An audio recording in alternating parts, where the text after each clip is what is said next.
The prevention of ischemic stroke in patients with atrial fibrillation is usually made by the anticoagulation.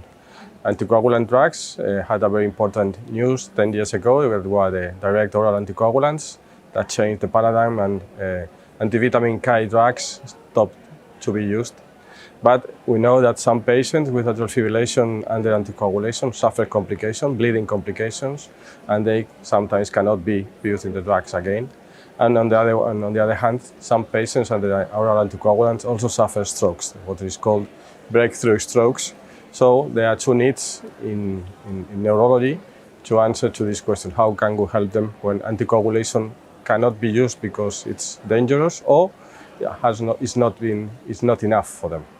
Left atrial appendage occlusion is a device that has developed several years ago, and there's a lot of evidence developed in its safety and not so much in its efficacy.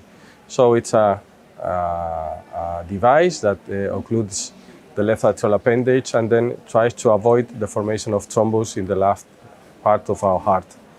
The guidelines tell us that this approach can be used with a low level of evidence to be in certain group of patients, especially in patients that have suffered previously an intracerebral hemorrhage and are not suitable for reintroduction of anticoagulation.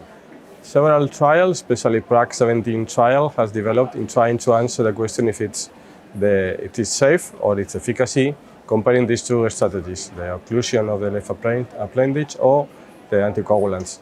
These trials demonstrated that they have similar profile of safety and efficacy and could be an alternative to patients that cannot receive anticoagulation. Several ongoing trials that are looking to answer the question: can this be an alternative in patients with intracerebral hemorrhage? Are they safe? Are they efficacy in the long term?